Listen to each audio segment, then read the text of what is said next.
एक मित्र ने पूछा है, राकेश कुमार जी ने इंग्लैंड से कमेंट करके, कि बुद्ध पुरुष कब आत्मा के तल पर होते हैं और कब मन के तल पर होते हैं। ओशो एक वीडियो में कह रहे हैं कि जब प्राणवायु बाहर जाती है तो हम बाहर जाते हैं और जब अंदर आती है तो हम अंदर आते हैं। और एक दूसरी वीडियो में साथ ही कह रहे हैं कि आत्मा न बाहर होती है और न अंदर होती है, बल्कि सब कुछ उसके अंदर ही सब घटता रहता है। तो उन्होंने पूछा कि ये सब ऐसे क्या है, तो सब विरोधाभासी बातें हैं। तो प्रश्न तो मित्र का बहुत ही एक तरह से सुंदर है सभी साधक मित्रों के लिए। और यह जो सब ओशो कह रहे हैं, उन्होंने मित्रों ने बताया 2 वीडियोज़ में, तो यह तो बिल्कुल अपनी जगह ठीक है 100%, और साथ ही पूरी तरह विरोधाभासी भी है, विरोधों से भी भरा हुआ है। असल में ये जो बातें ओशो ने कही हैं, ये एक तरह से सभी हमारी ही एक तरह से विकास क्रम की एक तरह से अवस्थाएं होती हैं।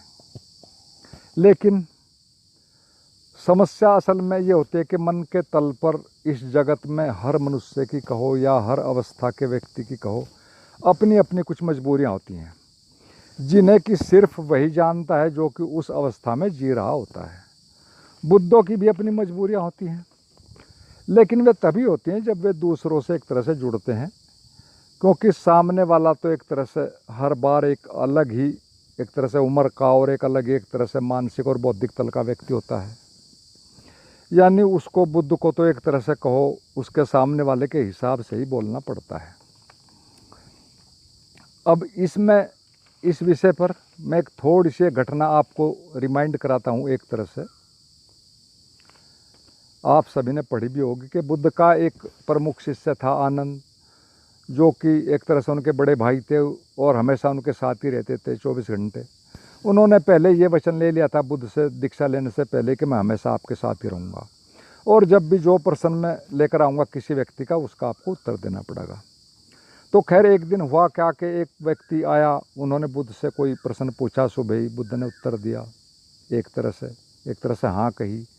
फिर एक दोपहर में आया, ठीक वही प्रश्न लेकर, उसको नहीं कहा। फिर एक और आया शाम को, उसके एक तरह से उत्तर में वो पूरी तरह चुप रह गए। तो ये सारी बातें एक दिन में घटी, सबको आनंद ने देखा तो वह बहुत परेशान होगा और रात को सो नहीं पा रहा था। तो फिर बुद्ध ने उनको पूछा कि आनंद, तुम इतने परेशान क्यों लग रहे हो, बात क्या है? तो आनंद ने कहा कि प्रभु, समस्या ये है कि 3 आदमियों का बिल्कुल एक जैसा प्रश्न था और आपने सारे उत्तर अलग अलग दिए, ये नहीं मेरी समझ में आ रहा है। तो बुद्ध ने सिर्फ इतना ही कहा कि आनंद, प्रश्न तो सच में एक ही था, लेकिन जब प्रश्न पूछने वाले अलग अलग 3 हों तो प्रश्न एक ही कैसे हो सकता है? और तुमने सुना ही क्यों, तुम्हारा तो प्रश्न ही न था। तुम अपनी बात पूछो, अपना प्रश्न पूछो, मैं उत्तर दूंगा।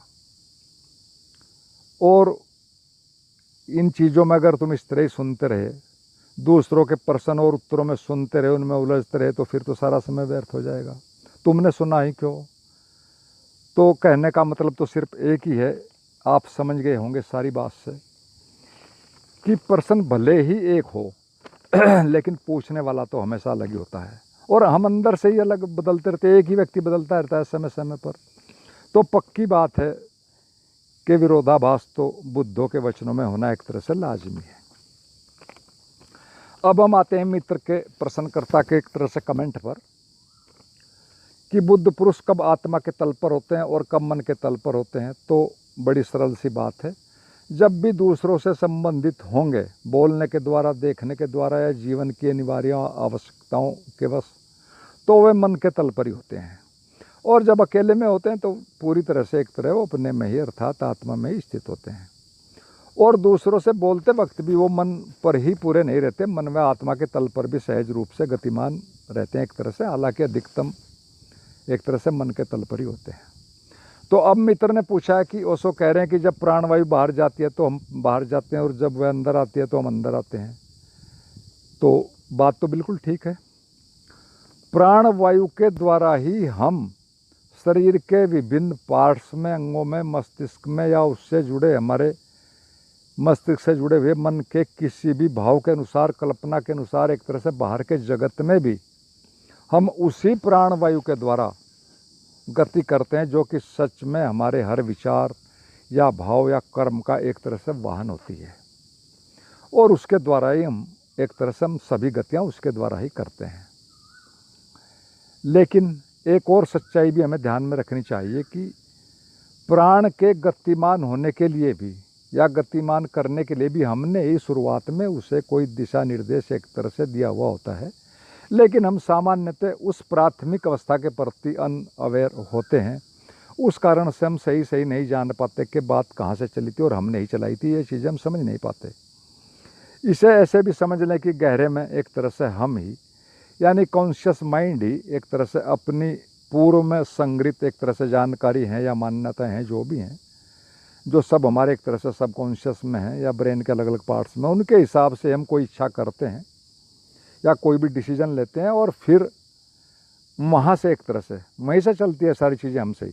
और फिर वो हल्के मन यानी एक तरह से तीसरे शरीर का क्षेत्र, फिर मस्तिष्क, हमारा मन मस्तिष्क से जुड़ा है, और फिर मस्तिष्क से पूरा नर्वस सिस्टम, और फिर ये पूरा भौतिक शरीर यानी ये सारे के सारे दूसरा प्राण शरीर, सारे के सारे ये जो इथरिक बॉडी है, ये सभी तीसरे शरीर से नीचे का जो पूरे के पूरे एक तरह से इनकी एक तरह से सबकी मिलीजुली एक फंक्शनिंग है, वो एक तरह से गतिशील हो जाती है। हालांकि ये वैसे भी सारे के सारे ही एक तरह से पूरे समय ही कम या ज़्यादा एक तरह से गतिशील रहते हैं हमारे मनुष्य के एक तरह से सामान्य मनुष्य के जीवन में। मुख्य बात तो सिर्फ ये होती है कि चौथा शरीर जो होता है वहाँ से एक तरह से सच में यात्रा शुरू होती है, यानी उसे हम मनस शरीर भी कहते हैं चौथे को, और कहीं कहीं उसको विज्ञान में कोष भी कहा जाता है। और हम यानी चेतना यानी एक तरह से कहो पांचवा शरीर, यानी हम दोनों ही एक तरह से चौथा शरीर, विज्ञान में कोष और मैं पांचवा शरीर, सच में हम ही दोनों कारण हैं। हालांकि हम भी एक ही हैं, लेकिन अभी हम इसको ऐसे ही समझते हैं और हम ही आधार हैं। और ये चौथा शरीर भी एक तरह से हमारा ही एक अवस्था है, एक वो गतिशील अवस्था है हमारी। तो इस पर ही हम अधिकतम समय रहते हैं, चौथे में ही। तो इसलिए यहीं से ही सारी चीज़ें एक तरह से गतिशील होती हैं, लेकिन हमें एक तरह से साफ समझ नहीं होती। लेकिन जब बुद्ध पुरुष बोलते हैं तो वो बोलते समय एक तरह से प्राण और एक तरह से भौतिक शरीर, इन सभी में वो एक ही साथ होते हैं। ये सारी चीज़ें इतनी सूक्ष्म होती हैं, सब बंधा हुआ है कि चेतना के प्राण के कहीं इधर से उधर जाने में वो इतनी ज़्यादा कम एक तरह से समय लगता है कि उसको हम मेजरमेंट नहीं कर सकते और चीज़ों को हम समझ नहीं पाते। तो ये सारा का सारा हमेशा एक ही तरह से गतिशील है और बहुत सूक्ष्म है। तो ये हमारे एक तरह से बाहर के जगत में जानने का एक तरह से जो हमने अभी तक चीज़ें की दूसरों से जुड़ने के लिए, उनमें जानने का हमारे एक तरह से बॉडी माइंड का कहो या चेतना का, सबका एक संयुक्त एक तरह से एक प्राचीनतम मार्ग है। और हम हमेशा से इस पर ही काफ़ी लंबे समय से, पता नहीं कब से चलते आ रहे हैं। असली यात्रा तो चौथे के जागरण से शुरू होती है और एक तरह से उसके पूरा जानने पर ही एक तरह से धीरे धीरे हम पाँचवें में स्थित होने लगते हैं। और यहाँ तक की यात्रा ही सच में एक तरह से कठिनतम होती है। आगे कुछ समस्या एक तरीके से ज़्यादा नहीं होती है। छठा ब्रह्म शरीर कहो या उसे विराट शून्य कहो, वो तो एक तरह से पांचवें ही आत्म शरीर का ही फैलाव होता है। और या कहो आपने एक तरह से इस ब्रह्म शरीर में कहो अपने असली घर में ही एक तरह से आ जाना होता है। और जब साधक यहाँ पर आता है छठे शरीर में, तो उसे साफ साफ पता चलता है सच में, जब वो यहाँ स्थिर हो जाता है, कि सब कुछ मेरे ही अंदर है और सब मेरे अंदर गतिशील हो रहा है। सच में यही असली बात भी होती है एक साधक के लिए। तो ओशो जो कह रहे हैं कि सब आत्मा के अंदर ही होता है, यहाँ पर वो इस तल की ही बात कह रहे हैं। अब सुनने वाले को या को सुनने वालों को के हिसाब से ही एक बुद्ध पुरुष को एक तरह से बोलना पड़ता है। और चूँकि वो सब अलग अलग तलों के लोग होते हैं, तो इसीलिए तो ये फिर बुद्धों के वचन जब रिकॉर्ड किए जाते हैं तो फिर ये सारे धर्म ग्रंथ भी एक तरह से विरोधाभास से ही भरे पड़े हैं इन्हीं कारणों से। और जो ग्रंथों के धन में एक तरह से जुट गया या समझो ज़्यादा ही उसमें उलझ गया, तो समझो वो तो एक तरह से भटक ही जाएगा। क्योंकि वहाँ से तो सिर्फ शुरुआत ही की जा सकती है पुस्तकों के एक तरह से हेल्प से। फिर तो असली चीज़ तो साधना ही होती है अपनी। तो अब मैं एक इसी बात को, वैसे तो सारी क्लियर हो गई है, लेकिन फिर भी एक सिंपल से ज़रा से उदाहरण से समझाता हूँ ये बात। एक व्यक्ति 70-80 साल का है, वह भौतिक तल पर एक तरह से शरीर व इंद्रियों के सभी अनुभव से गुजर चुका है। अब यदि उससे कोई 20 साल का व्यक्ति, कुछ लड़का कोई प्रश्न करे, कोई 30 का करे, कोई 40 का है, कोई 50 का करे, या उसका कोई अपना ही मित्र 70 के आसपास का करे, कोई प्रश्न पूछता है, तो उसे उन सब के ही हिसाब से बोल बोल कर उनको एक तरह से संतुष्ट करना होगा, या को समझा सकता है उनको तभी। और जो जो अधिक उम्र के लोगों से बात करेगा उसकी आसानी बढ़ती चली जाएगी। छोटों को समझा देगा पर उनके साथ मेहनत ज़्यादा करनी पड़ेगी। अब यदि कोई इनके या इस वृद्ध पुरुष के सारे डायलॉग्स को, वार्तालाप को एक साथ देखे या कहीं रिकॉर्ड करे, तो उसमें तो विरोधाभास तो एक तरह से पक्का ही मिलने ही वाला है। और ठीक यही बात उसके साथ घटती है जो चेतना के तल पर अंत तक चला गया है। वह अपने, या एक तरह से कहो सभी के, एक तरह से अनिवार्य मार्ग या एकमात्र मार्ग मन पर गुजर कर, या उसके अलग अलग पड़ाव से गुजर कर, उन सब अनुभवों से गुजर कर जा चुका है, अंत में जा चुका है, तो वो उन्हीं के हिसाब से सारा वो बोल लगा। और हम अच्छी तरह जानते हैं कि हम सब ने पढ़ा भी होगा, सुना होगा कि व्यक्ति की एक तरह से 3 तरह की उम्र होती है। एक शारीरिक उम्र होती है, एक मानसिक, एक तरह से आत्मिक होती है। तो एक शरीर के मार्ग का अनुभवी है, जो हमने अभी एक वृद्ध की बात की 70-80 साल के, वो अंत तक चला गया है शरीर के मार्ग पर, वह बुढ़ा कहलाता है। और रही बीच की बात, मन का कोई एक तरह से स्वतंत्र अस्तित्व तो होता नहीं, वो तो एक तरह से गति होती है शरीर और चेतना के बीच की। तो उसका कोई वो कहीं पूरी तरह रुकता नहीं, बल्कि जब वही पूरी तरह एक हमारा मन एक परिपक्व मन हो जाता है, अनुभव से पक कर पूरी तरह पहुंच जाता है, तो वही फिर हमारी चेतना में एक तरह से बदल जाता है। तो जो आदमी इस मार्ग से निकला है, एक शरीर के मार्ग से निकला है, और जो इस मार्ग से निकला है चेतना के मार्ग से, और इसका पूरा अनुभवी होता है, वह बुद्धा कहलाता है। यानी बुढ़ा और बुद्धा, इन दोनों से जो एक तरह के समझदार लोग होते हैं वो तो लाभ ले ही लेते हैं, और ये सारे अनुभवी लोग होते हैं अपने अपने क्षेत्र के, तो ये ठीक ही बताते हैं। उनकी बातों में एक तरह से बहुत सार होता है।